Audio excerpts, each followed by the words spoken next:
Assalamualaikum warahmatullahi wabarakatuh, Bapak Ibu dosen dimanapun berada.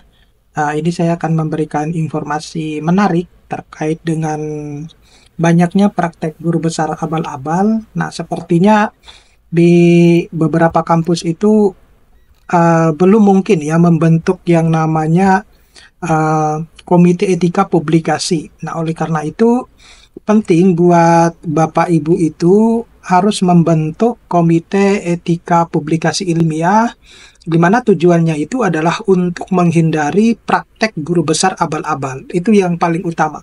Tetapi tujuan yang lain itu adalah itu juga bisa dijadikan sebagai wadah buat para dosen-dosen untuk mengkonsultasikan artikelnya, kemudian mengkonsultasikan kira-kira artikel ini itu cocoknya publish di jurnal apa, atau mencari jurnal-jurnal yang terbaik, ya tentunya yang jurnal gratis. Nah, itu pentingnya adanya komite etika publikasi ilmiah dalam sebuah universitas. Nah, sayangnya sepertinya ini terabaikan oleh kebanyakan universitas yang pada akhirnya dosen-dosen itu mencari informasi tersendiri dengan berbagai macam keterbatasan informasi. Pada akhirnya ketika ada tawaran untuk fast publikasi, misalnya mereka mendapatkan informasi atau bisikan dari teman-temannya, ya udah mereka melakukan itu ya. Terutama kalau dosen-dosen yang saat ini lagi studi S3 misalnya, karena tuntutan untuk segera lulus misalnya semacam itu, ataupun yang lain untuk naik pangkat ya, adanya isu bahwa adanya fast publikasi dan isu-isu dari teman-temannya yang penting bayar misalnya, ya udah mereka melakukan hal tersebut. Nah, di mana kalau sebenarnya ada komite etika publikasi ilmiah dalam sebuah universitas itu akan menjaga ranah bahwa kita itu ketika mau publikasi itu bisa terjaga. Nah, jadi Bapak Ibu, dalam era reformasi yang terus berkembang pesat saat ini itu, publikasi ilmiah menjadi salah satu indikator utama di mana kita itu bisa dikatakan berkualitas itu kalau kita memiliki publikasi-publikasi ilmiah dari hasil penelitian kita yang berhasil dipublikasikan di jurnal internasional. Nah, lahirnya guru besar abal-abal itu adalah melalui proses praktek-praktek yang tidak benar. Artinya, itu tadi yang penting punya pengalaman ataupun bahkan belum punya pengalaman ya, terutama yang belum punya pengalaman kemudian mendapatkan tawaran untuk fast publikasi. Nah, itu mereka hajar dengan yang semacam itu tanpa melihat dari kualitas tulisannya itu seperti apa. Nah, kebanyakan dosen-dosen yang kalau saya lihat artikelnya itu ya untuk layak publish di Q2 saja itu sangat berat kalau melihat kualitas tulisan semacam itu.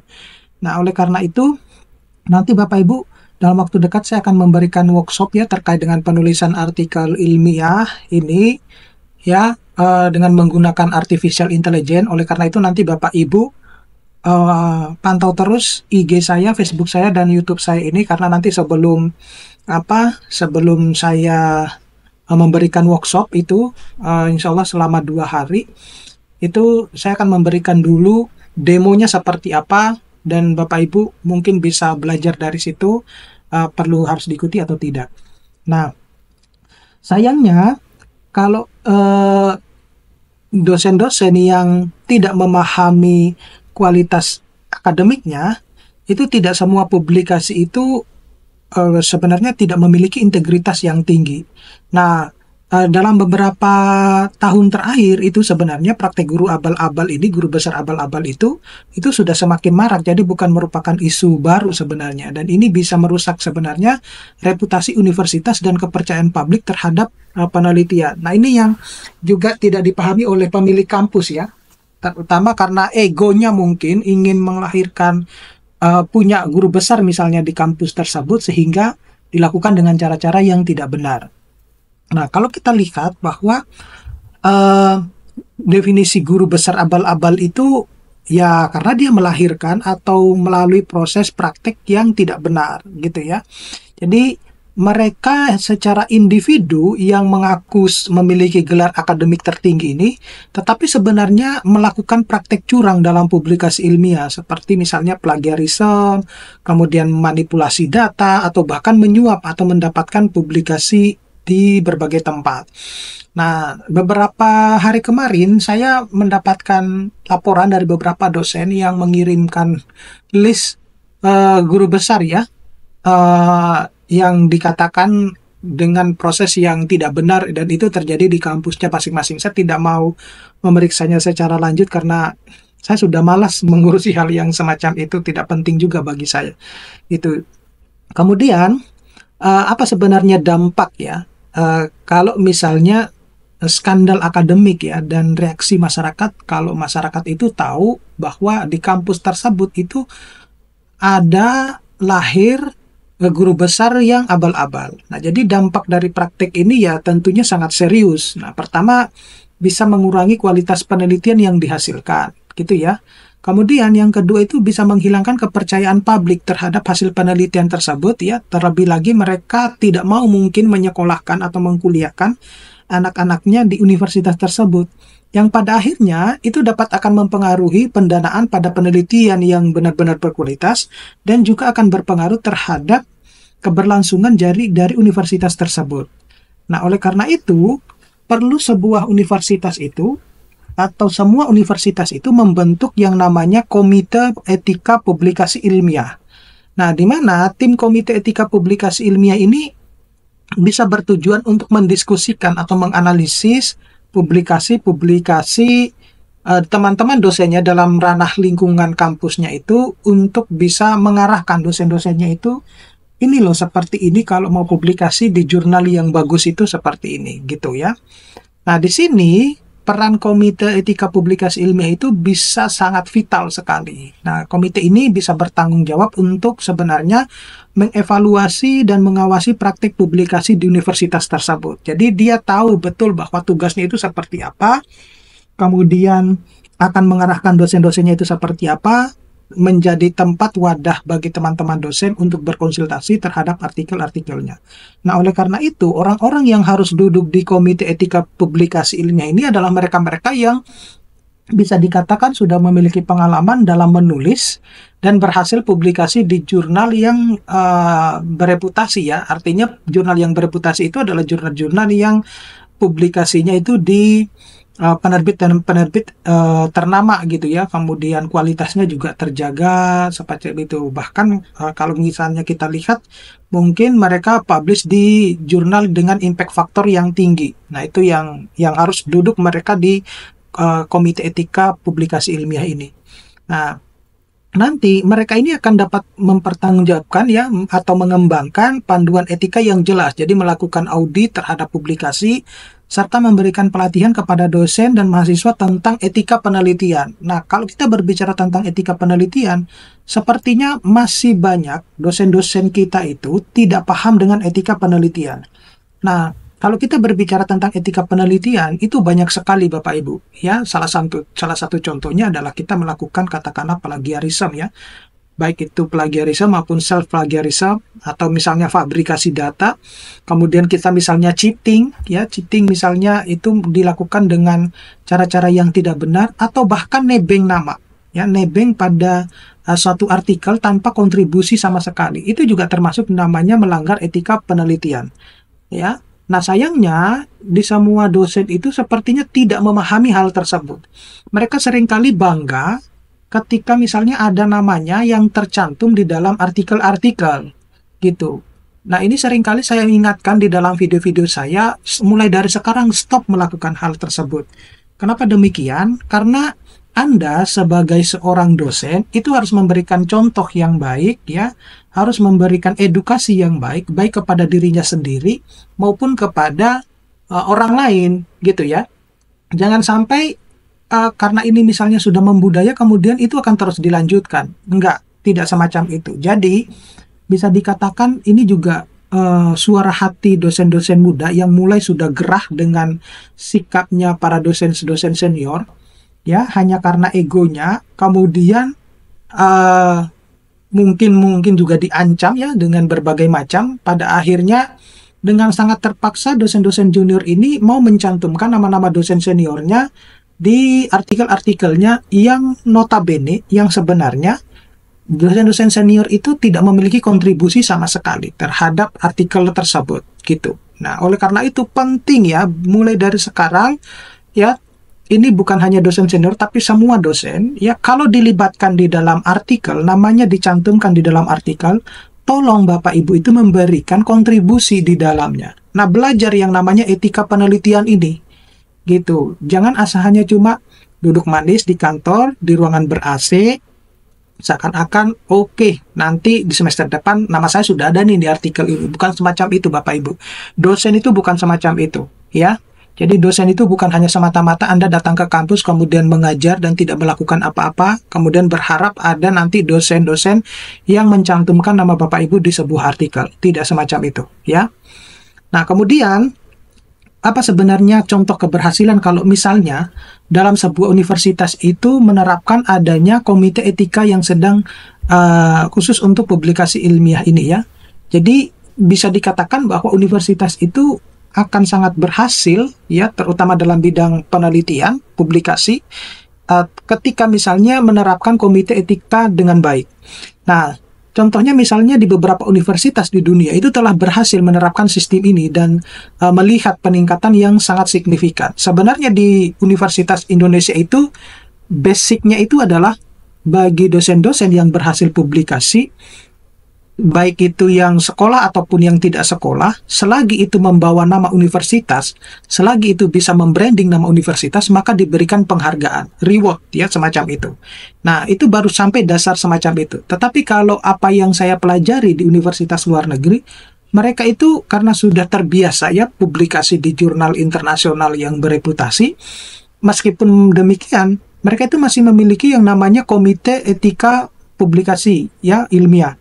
Di mana meskipun dosen-dosennya itu sudah terbiasa publikasi di jurnal ilmiah, bukan berarti mereka lepas tanggung jawabnya ini ya, terutama yang mereka duduk-duduk di situ. Jadi mereka ini kemudian kalau misalnya mendapatkan informasi yang terbaru ya, contohnya misalnya penulisan artikel menggunakan artificial intelligence, nah itu langsung itu di-share ke semua dosen, dilakukan workshop. Kemudian mereka juga bahkan mendeteksi bahwa oh ini jurnal ini lagi bermasalah, tolong ya jangan dulu publish di jurnal ini. Oh jurnal ini kita perlu harus blacklist karena misalnya kualitasnya tidak bagus. Nah itu adalah tugas dari Komite Etika Publikasi Ilmiah. Nah sayangnya itu belum sama sekali diterapkan oleh banyak kampus ya. Saya yakin di universitas besar pun semacam itu. Nah mereka hanya terpaku pada yang penting saya publikasi, kemudian dikasihkan reward. Nah itu sudah sangat bisa kita apresiasi ya, sangat besar kalau misalnya banyak dosen-dosen yang berlomba-lomba untuk publikasi hanya dengan semata-mata misalnya atau hanya untuk mendapatkan reward gitu. Tetapi universitas semacam ini itu kita harus apresiasi ya. Pimpinannya harus kita apresiasi karena tahu bahwa salah satu untuk membranding, memajukan universitas itu melalui itu. Nah sayangnya di beberapa universitas itu kadang tidak sadar akan hal tersebut ya. Jadi lebih memikirkan hal-hal yang menurut saya tidak begitu penting gitu ya. Jadi skala prioritasnya itu tidak berjalan gitu.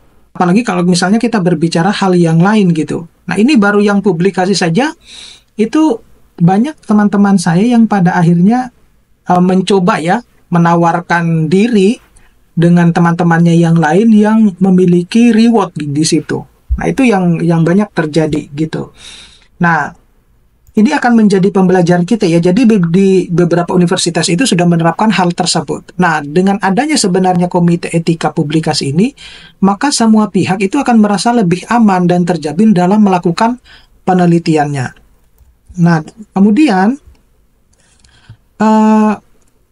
sangat jelas bahwa pembentukan Komite Etika Publikasi Ilmiah di universitas itu merupakan langkah yang sangat krusial untuk menghindari praktek guru besar abal-abal. Karena kita sudah terjamin ya, sudah menjamin bahwa kualitas publikasi itu harus semacam ini. Nah, oleh karena itu hal yang semacam ini harus mendapatkan support ya dari semua dosen ya, terutama pimpinan juga, demi masa depan akademik dan membawa reputasi kampusnya itu mau ke daerah kemana. Nah selanjutnya, jika kita misalnya ingin menemukan informasi yang lebih bermanfaat ya, maka kita harus sering-sering membaca jurnal-jurnal internasional, kemudian harus menelusuri secara juga mandiri ya tentang jurnal-jurnal internasional tersebut seperti apa. Nah, di sini ada beberapa dampak positif yang sebenarnya yang dapat terjadi di sebuah universitas jika di universitasnya itu memiliki komite etika publikasi ilmiah. Yang satu itu ada peningkatan kualitas penelitian.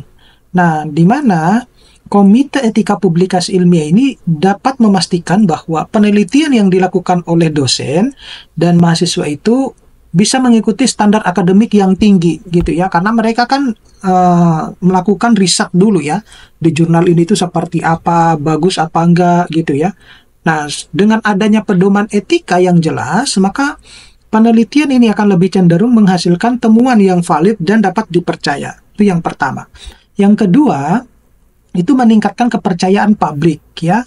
Jadi ketika publikasi ilmiah dihasilkan dengan mengikuti prinsip-prinsip etika yang ketat, maka masyarakat ini akan lebih mempercayai hasil-hasil penelitian tersebut. Misalnya kepercayaan ini sangat penting, terutama ketika penelitian yang berkaitan dengan isu-isu kesehatan, lingkungan, dan kebijakan publik.